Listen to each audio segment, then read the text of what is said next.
Bienvenue dans ce deuxième épisode où nous continuons notre révision de la vidéo sur les preuves de l'évolution. Nous avions déjà vu dans les deux épisodes précédents les preuves anatomiques et les preuves développementales, et aujourd'hui nous allons voir les preuves génétiques. Patience débute en disant à ce moment de la vidéo: un exemple frappant est l'étude de ce qu'on nomme les rétrovirus endogènes. Si vous cherchez un argument puissant, compact, autonome et accessible pour démontrer l'ascendance commune entre humains et chimpanzés, c'est un excellent candidat. Dans les grandes lignes, il s'agit de constater l'existence de traces d'insertion virale passées dans les génomes des deux espèces, non seulement des mêmes virus, mais aussi aux mêmes emplacements du génome. Un constat infiniment plus compatible avec l'hypothèse de l'ascendance commune qu'avec une vue fixiste des espèces. Précisons tout d'abord que la perception selon laquelle Carl von Linné, père de la taxonomie et créationniste, était fixiste est bien plus nuancée. Il considérait plus tard dans sa carrière que des espèces nouvelles pouvaient apparaître par hybridation et variation, mais toujours dans des limites fixées par le créateur. Sa classification n'était pas encore celle de la baraminologie créationniste moderne, mais elle s'en approchait. En créationnisme, la classification principale des organismes repose principalement sur le continuum reproductif observé au sein d'un groupe d'organismes. Dieu a créé des genres ou des familles d'organismes. Par exemple, le baramine des équidés comprend les chevaux, les ânes, les zèbres, les hémiones, les quaggas, plus toutes les formes fossiles comme Hipparion, Mesohippus et Hyracotherium. D'autres continuums sont également utilisés pour retrouver les baramines, comme les continuums comportementaux et morphologiques. En baraminologie, ces réseaux de continuité justifient le regroupement dans un même genre créé. Le continuum génétique peut également être utilisé, mais avec prudence, car Dieu a utilisé des modules communs dans des organismes qui n'ont aucun lien généalogique. Alors que tous les félins, du tigre au chat domestique, peuvent être reliés par chaînes d'hybrides documentées et appartiennent donc au même genre créé, à l'inverse, l'homme et le chimpanzé, malgré leur proximité apparente, sont séparés par des ruptures fonctionnelles, morphologiques et spirituelles majeures, et aucun pont intermédiaire reproductif n'a jamais été observé. La variation au sein d'un genre, l'adaptation, la spéciation, s'explique dans le modèle de biologie intelligente, CET, où les organismes sont perçus comme des systèmes biologiques d'ingénierie prévus pour s'adapter, varier et remplir différentes niches écologiques. Par exemple, un couple d'ours originels s'est diversifié en ours brun, en ours noir, en ours polaire, etc. Le modèle créationniste, ainsi, ne postule pas d'arbre de la vie darwinien et d'ancêtre commun universel, mais plutôt une forêt de la vie avec plusieurs arbres indépendants. La lecture évolutionniste sur les rétrovirus repose sur un a priori naturaliste que tout élément viral est forcément d'origine accidentelle ou pathologique. Cependant, partager des séquences similaires n'implique pas nécessairement une origine commune. Cela peut refléter un design commun, de la même manière que deux voitures peuvent avoir des pièces communes. Les rétrovirus sont de minuscules machines bien conçues, capables de se répliquer dans des cellules hôtes, un processus qui dans certains cas provoque des maladies. Ils possèdent des mécanismes qui leur permettent d'intégrer leur code génétique dans l'ADN de la cellule hôte. Ils sont souvent présentés comme des vestiges génétiques issus d'un lointain passé évolutif. Mais leur origine est-elle vraiment aussi claire? Les rétrovirus ne sont pas nécessairement issus d'agents infectieux extérieurs, comme cela a longtemps été avancé par les évolutionnistes. Ils pourraient être des modules d'activation et de régulation génétique présents dès la création et non insérés par infection. Plusieurs points soutiennent cette hypothèse.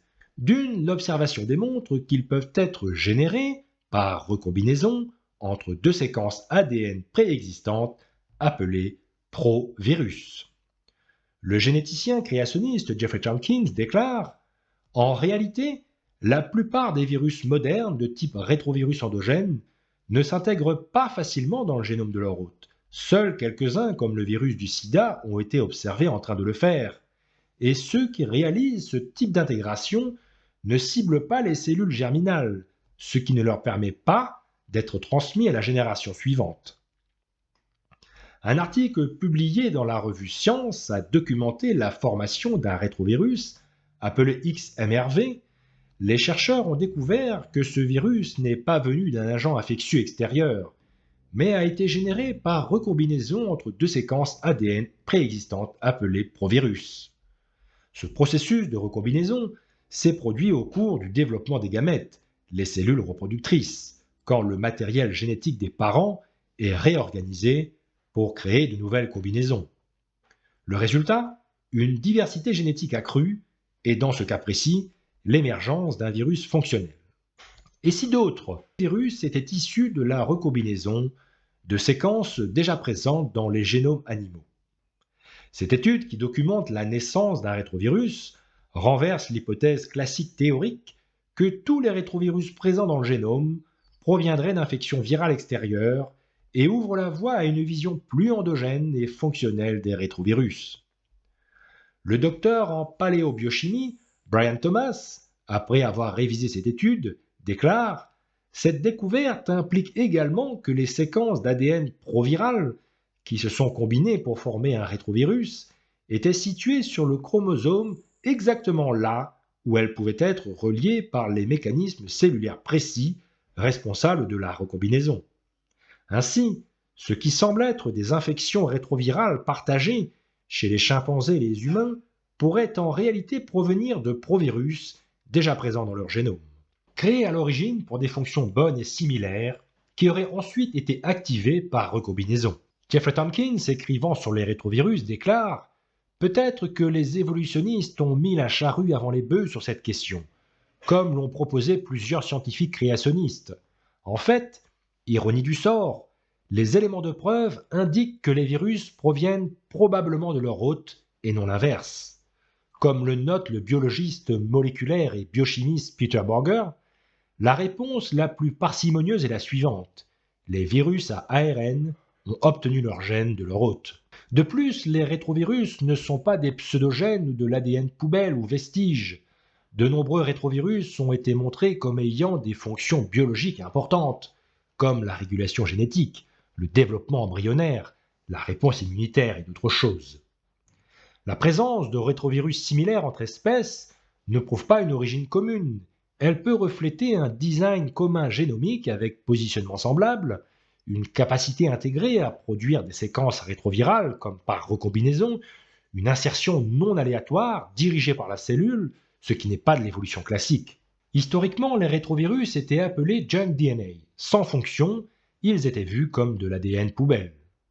Or, la découverte de fonctions pour de nombreux rétrovirus remet en cause cette vision. La notion de junk DNA reflète une ignorance scientifique passée et non une preuve contre la création. Au contraire, le raffinement progressif des découvertes montre que le génome est intelligemment conçu. Peut-être que Dieu a créé les virus dès l'origine, au cours de la semaine de la création, non comme agent pathogène, mais comme élément intégré aux organismes vivants, remplissant des fonctions utiles. Selon le récit biblique, tout ce que Dieu avait créé était très bon. Il est donc cohérent de penser que les virus avaient initialement un rôle bénéfique.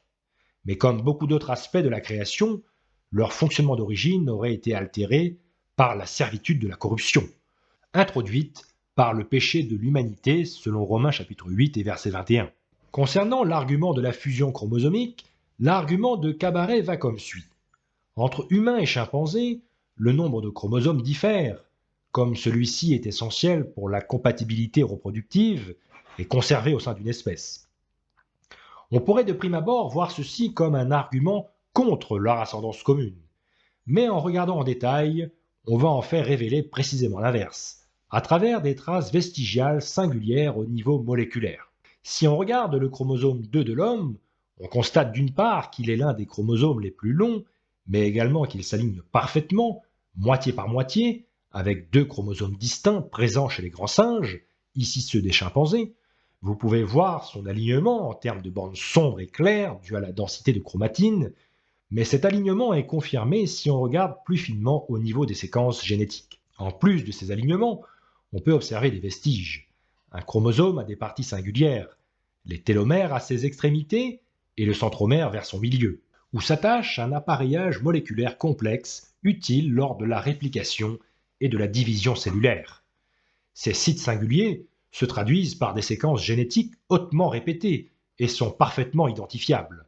Lorsqu'on examine le chromosome 2 de l'homme, on observe les vestiges de ces sites singuliers.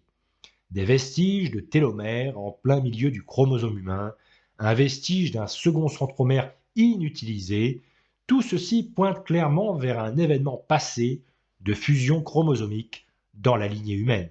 Le problème de départ pour les évolutionnistes est que les singes, comme les chimpanzés, les gorilles et les orang-outans, ont 48 chromosomes. Les humains en ont 46. Si l'homme descend d'un ancêtre commun avec les singes, il faut expliquer pourquoi il y a cette différence potentiellement fatale pour le récit évolutionniste. L'hypothèse est qu'à un moment donné dans le passé, deux chromosomes de type singe, appelés 2A et 2B, se seraient fusionnés bout à bout.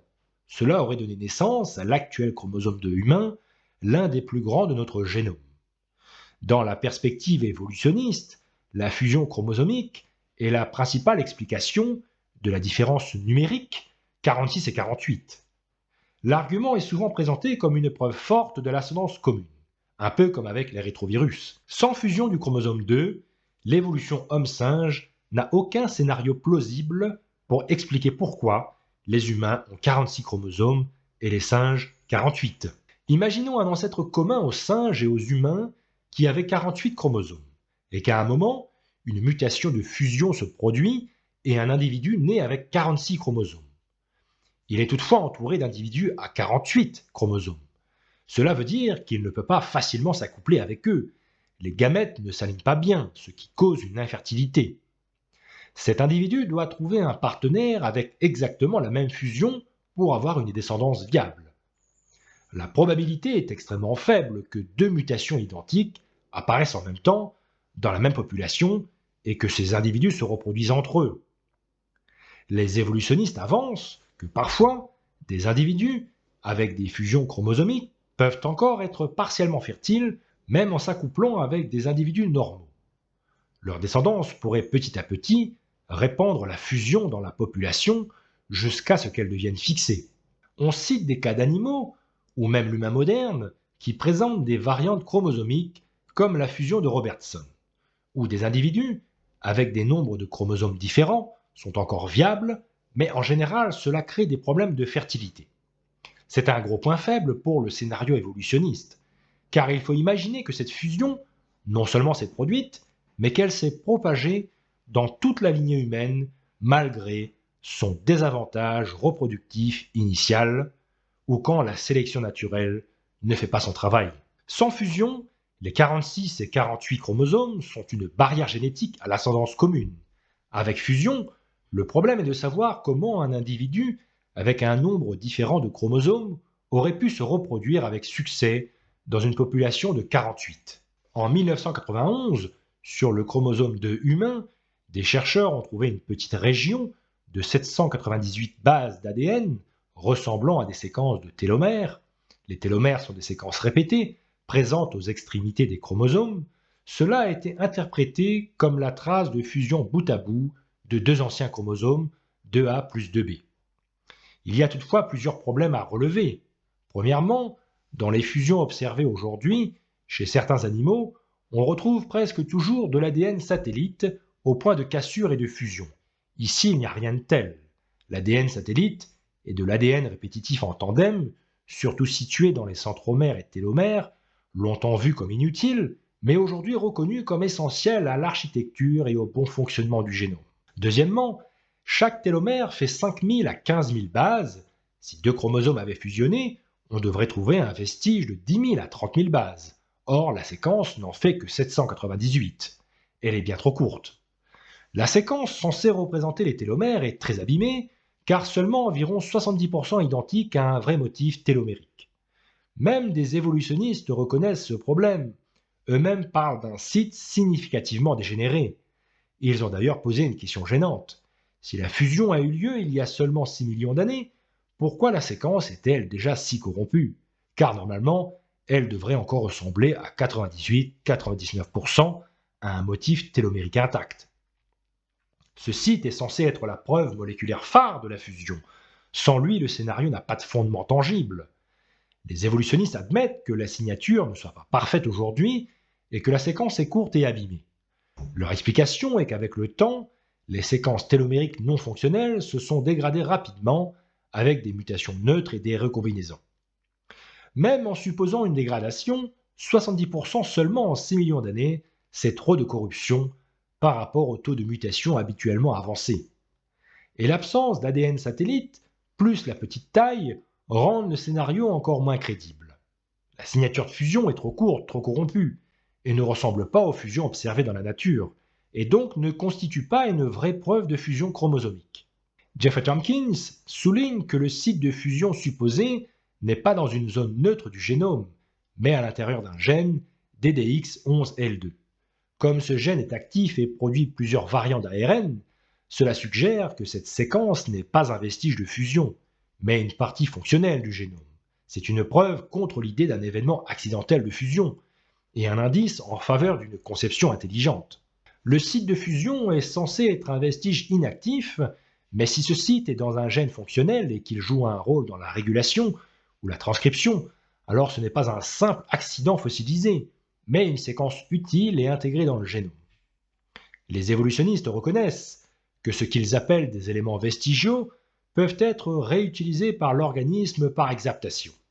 Mais dans ce cas, cela affaiblit tout de même l'argument selon lequel ce site serait une cicatrice inerte prouvant une fusion. Si le site de fusion se trouve dans un gène actif, il n'est pas un vestige de fusion, mais un élément génétique fonctionnel. L'argument évolutionniste d'une preuve par cicatrice s'effondre car le site semble conçu pour remplir un rôle biologique précis. Les évolutionnistes peuvent rétorquer l'argument habituel de l'ancien vestige devenu utile. Mais à la base, un vestige est censé être un reste de l'évolution qui n'a plus d'utilité. L'idée qu'un accident chromosomique catastrophique produise, par hasard, un site servant de promoteur ultra sophistiqué est hautement invraisemblable. L'existence de ce promoteur intégré et finement régulé plaide pour une conception intelligente du génome. Tompkins affirme que des séquences télomériques internes se trouvent partout dans le génome humain et qu'elles jouent un rôle dans la régulation des gènes. Comme le site du chromosome 2 n'est pas unique et ressemble à ses autres motifs interstitiels, il ne peut pas être la preuve d'une fusion chromosomique. Au contraire, c'est un exemple d'élément fonctionnel et intentionnellement placé dans le génome. Si deux chromosomes avaient fusionné, le nouveau chromosome aurait dû avoir deux centromères. Or, deux centromères actifs entraînent des erreurs de division cellulaire et des cellules non viables. Il faut donc que dans le scénario évolutionniste, l'un des deux centromères ait été désactivé. On parle alors de centromère cryptique ou vestige fossile. Le site supposé de ce centromère cryptique est très faible comme preuve. Les évolutionnistes expliquent cela en disant que le centromère désactivé aurait été rapidement éliminé ou dégénéré avec le temps. Les vrais centromères humains sont constitués d'alphoïdes, des séquences répétitives de 171 bases. Certaines variantes d'alphoïdes sont spécifiques au centromère, mais les séquences retrouvées dans la zone supposée du centromère critique ne correspondent pas à celles des vrais centromères humains. Pire, elles n'ont aucun équivalent chez le chimpanzé. Il n'y a donc pas d'héritage commun. Un vrai centromère humain dispose de 250 000 à 5 millions de bases. Le centromère fossile supposé a seulement 41 000 bases. Et encore, après avoir retiré les parties non alphoïdes, il ne reste que 33 000 bases, à peine un dixième d'un vrai centromère. Comme pour le site de fusion, ce supposé centromère vestigial tombe dans un gène actif, le gène ANKR-D30BL. Et pas seulement dans un intron, mais aussi dans un exon, donc dans la partie qui code réellement pour des acides aminés de la protéine. Ce gène est impliqué dans la connexion entre le cytosquelette de la cellule et les récepteurs membranaires. Autrement dit, c'est une séquence fonctionnelle et codante, pas une relique inutilisable. Les séquences présentes ne ressemblent pas à de vrais centromères, ce n'est donc pas un vestige. La taille est beaucoup trop petite pour être un vrai centromère dégénéré. Et surtout, le fait que ce vestige tombe en plein dans un gène fonctionnel et contribue à son codage réfute totalement l'idée qu'il s'agisse d'un centromère fossilisé. Au contraire, cela plaide encore pour un génome conçu et optimisé. Le modèle évolutionniste attend un centromère vestigial, mais ce qu'on trouve est trop petit, ne correspond pas aux séquences typiques, n'a pas de parallèle chez le chimpanzé, et est en fait intégré dans un gène fonctionnel. Ce n'est donc pas un vestige de centromère, mais une séquence codante et utile, encore une fois, incompatible avec la thèse de la fusion accidentelle. En conclusion, sur l'hypothèse de la fusion chromosomique, les deux preuves invoquées par les évolutionnistes, le site de fusion et le centromère fossile, sont trop petites, trop abîmées et surtout intégrées dans des gènes fonctionnels. Cela rend impossible l'interprétation d'accidents vestigiaux et confirme plutôt que le chromosome 2 humain a été conçu dès le départ dans sa forme actuelle. Sur les gènes vestigiaux, Cabaret affirme: dans l'ADN, on trouve également des gènes vestigiaux, c'est-à-dire des séquences d'ADN qui ont un jour codé pour une enzyme ayant un rôle précis, comme c'est le cas du gène Goulot, qui chez une grande partie des mammifères code pour une enzyme intervenant dans la synthèse de la vitamine C. Chez l'homme et les singes, il n'existe que sous forme de pseudogènes, c'est-à-dire sous forme de traces vestigiales qu'on peut clairement identifier. Les séquences appariées ici entre le pseudogène humain et le pseudogène fonctionnel chez le rat sont longues de centaines et ne laissent aucun doute. Dans une hypothèse évolutive, ceci est attendu. Si l'environnement change et que par exemple l'alimentation rend la synthèse de la vitamine C relativement inutile, car présente en abondance dans la nourriture à disposition, ces mécanismes n'ont pas de raison d'être maintenus et leur perte ne pénalise pas les individus. Hors de l'hypothèse évolutive, il faudrait conclure que ces traces vestigiales génétiques, en correspondance avec des enzymes fonctionnelles chez d'autres espèces, sont là par hasard et que la disparition ici de cette capacité à synthétiser la vitamine C coïncide également par hasard avec la disparition de sa nécessité nutritive.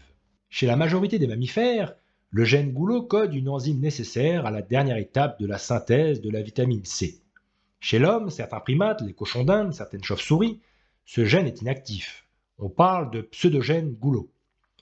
Le résultat est que nous devons obtenir la vitamine C par l'alimentation. L'argument évolutionniste est que l'existence d'un pseudogène Goulot inactif, aligné avec un gène fonctionnel chez le rat ou d'autres mammifères, serait la preuve d'une ascendance commune. L'inactivation serait arrivée dans une population où l'alimentation riche en fruits, source de vitamine C, rendait l'enzyme superflue. Pour eux, hors de l'évolution, ces séquences ne devraient pas exister ou seulement par hasard. La recherche moderne montre que beaucoup de pseudogènes jouent des rôles régulateurs, avec l'expression de gènes voisins, l'ARN non codant, la modulation épigénétique. Par exemple, le Polycénoéal dans Nature en 2010 ont montré que des pseudogènes peuvent agir comme éponge à micro-ARN, influençant directement l'expression d'autres gènes. Ainsi, un pseudogène peut être fonctionnel, même s'il ne code pas pour une protéine. L'homme possède encore des fragments exprimés du gène Goulot, avec de possibles fonctions non enzymatiques. Jeffrey Tompkins et d'autres ont montré que Goulot est transcrit en ARN chez l'homme, ce qui contredit une fois de plus l'idée d'un simple vestige inutile. La perte du gène Goulot ne suit pas un schéma évolutif clair. Elle est présente chez l'homme et certains primates, mais aussi chez des animaux non apparentés, comme le cochon d'Inde, les chauves-souris et certains oiseaux. Ce n'est donc pas un simple héritage d'un ancêtre commun, mais plutôt un pattern discontinu, difficile à concilier avec une seule histoire évolutive. Jeffrey Tompkins place cela dans le cadre de la théorie de John Sanford sur l'entropie génétique. Le gène Goulot fonctionnait dans le passé, mais a été perdu par mutation dégénérative. La perte s'explique non pas par une sélection adaptative, mais par l'accumulation de mutations neutres ou légèrement délétères. Cela illustre la tendance à la dégradation génétique qui est en contradiction avec l'évolution ascendante. En effet, le Dr John Sanford a modélisé que la durée de vie du génome humain est de quelques dizaines de milliers d'années maximum avant que les génomes de l'espèce atteignent le crash génétique généralisé. Le pseudogène Goulot est une preuve de descendance commune selon les évolutionnistes, mais ce n'est pas le cas, car il existe des pertes similaires dans des lignées sans lien direct et il n'est pas réellement mort, car il a encore une activité transcriptionnelle. Le Goulot humain n'est pas une preuve d'évolution, il représente un cas de perte de fonction et d'entropie génétique. Les pertes de plusieurs exons du gène Goulot, les segments essentiels pour coder une protéine, chez l'homme, le chimpanzé et le gorille ne sont pas les mêmes. Elles sont associées à des zones riches en éléments transposables des séquences mobiles de l'ADN. Cela correspond à des délétions par recombinaison inégale, un mécanisme connu qui peut produire des cassures indépendantes dans différents génomes. La conclusion est que chaque taxon aurait subi ses propres pertes au lieu de partager un seul événement ancestral. Selon le paradigme évolutionniste, hommes et chimpanzés devraient être plus proches génétiquement que l'homme et le gorille. Mais Tompkins a constaté que dans cette région, l'homme est plus proche du gorille que du chimpanzé. Cela contredit l'ordre phylogénétique classique. Cela correspond davantage au système modulaire créationniste où Dieu a installé des modules similaires dans des organismes sans lien généalogique. L'idée évolutionniste derrière le concept d'ADN poubelle était la suivante. Le génome humain ne contient qu'une petite portion de séquences codant des protéines, environ 1 à 2%. Le reste, plus de 90%, était longtemps considéré comme constitué de fragments inutiles issus de l'histoire évolutive. Gènes désactivés aux fossiles moléculaires, des pseudogènes, des séquences répétitives sans fonction, des restes de rétrovirus intégrés, des transposons accumulés au fil du temps. Selon cette vision, ces séquences étaient des déchets hérités de millions d'années d'évolution aléatoire, conservés simplement parce que la sélection naturelle n'avait pas de raison de les éliminer.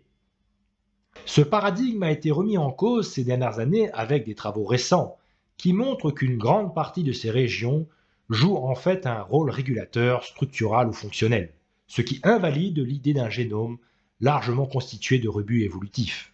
L'argument de l'ADN vestige ou poubelle est maintenant dépassé. Mais avec l'avancée des technologies de séquençage et surtout les travaux de l'ENCODE Project, il est apparu que la majorité du génome est en réalité biologiquement actif. Environ 80% des séquences montrent une fonction biochimique, qu'il s'agisse de régulation, de production d'ARN non codant, de promoteurs, d'enhancers ou d'autres éléments essentiels. Les publications ultérieures, y compris dans Nature en 2021, ont confirmé que le génome humain contient une multitude d'éléments fonctionnels non codants, bien plus nombreux que les gènes protéiques. Selon Tompkins, l'ensemble du génome peut désormais être considéré comme proche de 100% fonctionnel, ce qui réfute l'idée de junk DNA et révèle au contraire un système extrêmement sophistiqué de régulation et d'organisation de l'information biologique. Evan Birney, coordinateur principal des analyses du projet ENCODE, a déclaré « Il est probable que les 80% de fonctionnalités biologiques de l'ADN atteignent les 100%. Et nous n'avons pas vraiment de grands segments d'ADN redondants. Cette métaphore de l'ADN poubelle n'est pas très utile. » Par la suite, Patience parle brièvement des horloges moléculaires qui sont présentées comme un outil plus que comme une preuve, du moins dans cette vidéo. Pour les évolutionnistes, la génétique est devenue la discipline première pour argumenter l'évolution devant la paléontologie où les arguments de fossiles transitionnels sont plus difficiles. Nous en reparlerons dans l'épisode suivant.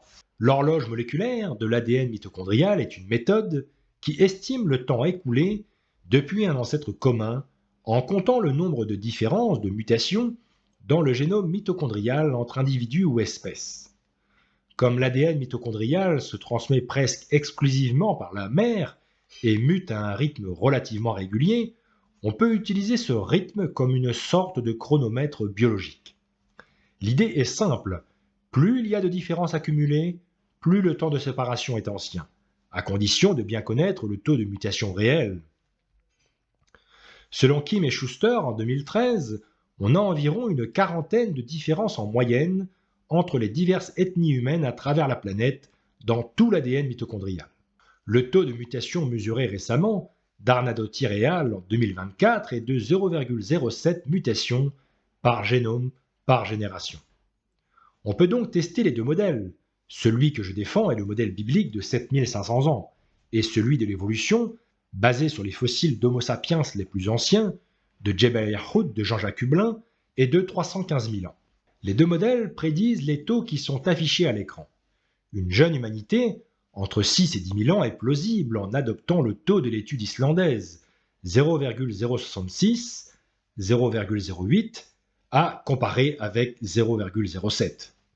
D'autres études, comme Howell et al. En 2003 et Madrigal et al. En 2012, avaient même trouvé des taux empiriques encore plus élevés, contribuant encore au temps court de l'horloge. Divers paramètres peuvent varier dans ce genre d'études, donc il faut être prudent.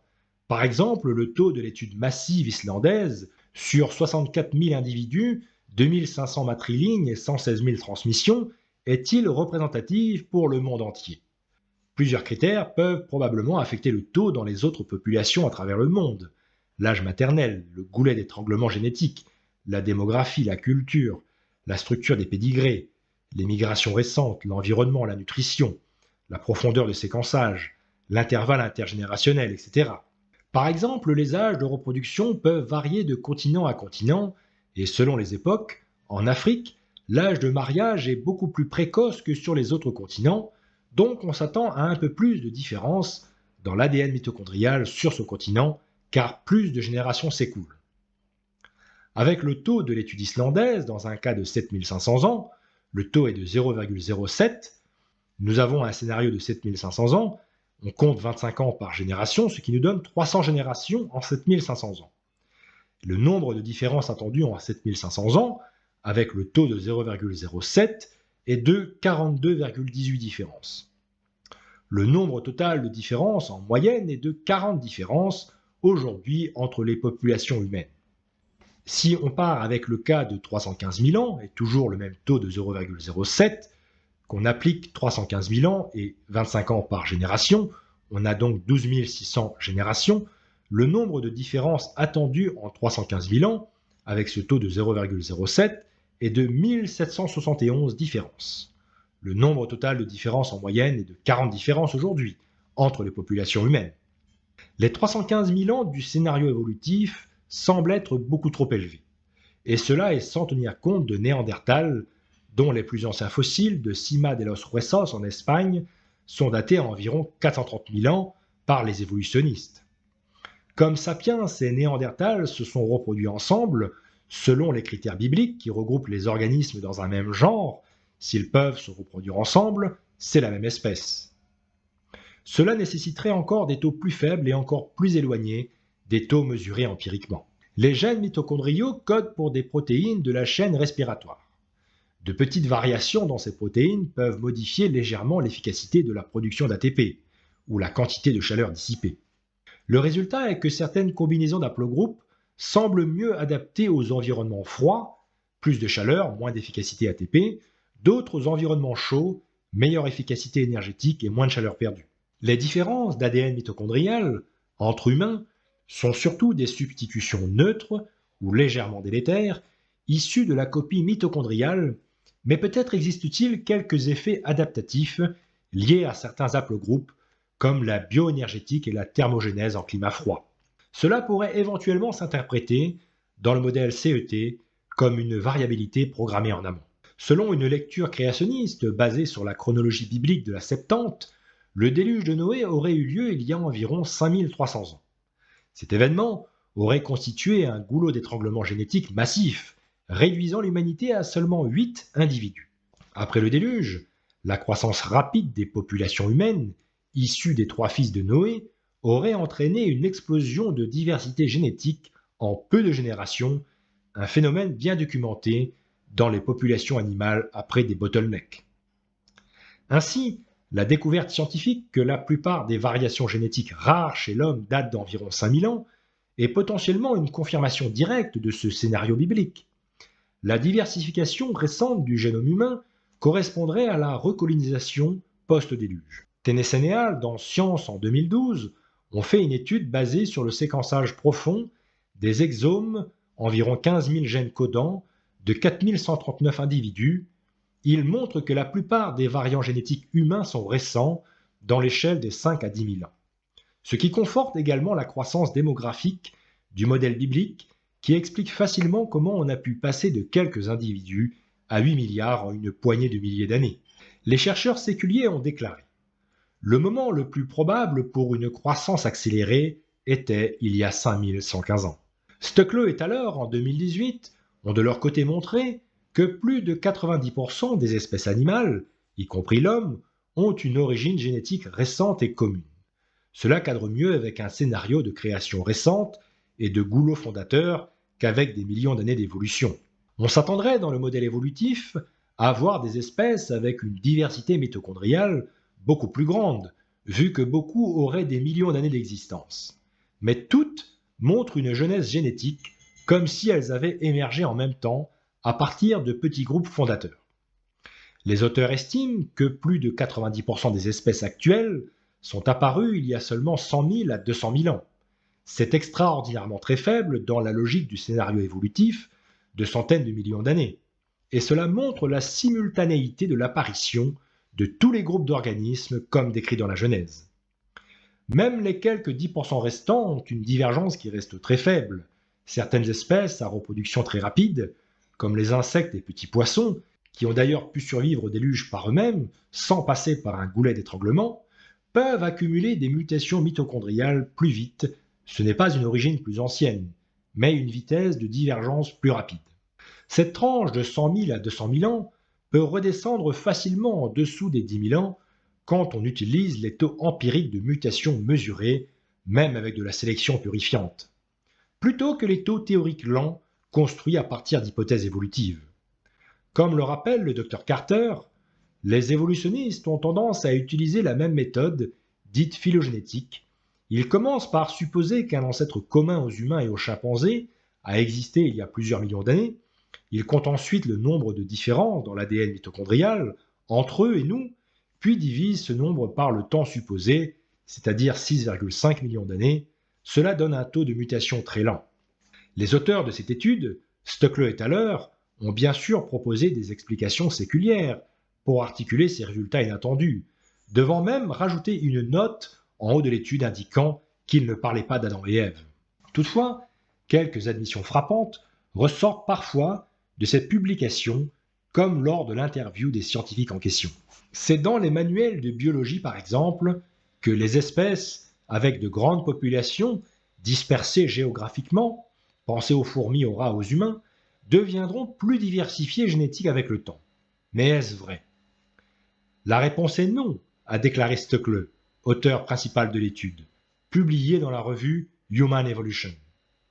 Pour les 7,6 milliards de personnes sur Terre, les 500 millions de moineaux domestiques ou les 100 000 bécassos, la diversité génétique est à peu près la même, a-t-il déclaré à l'AFP. Le résultat le plus surprenant de l'étude est peut-être que 9 espèces sur 10 sur Terre, aujourd'hui, y compris les humains, sont apparues il y a 100 000 à 200 000 ans. Cette conclusion est très surprenante, et je m'y suis opposé autant que j'ai pu, a confié Thaler à l'AFP. Cette réaction est compréhensible. Comment expliquer que 90% de la vie animale, génétiquement parlant, soit à peu près du même âge? La réponse, je pense, se trouve dans la Bible. Car en 6 jours, l'Éternel a fait les cieux, la terre et la mer, et tout ce qui y est contenu.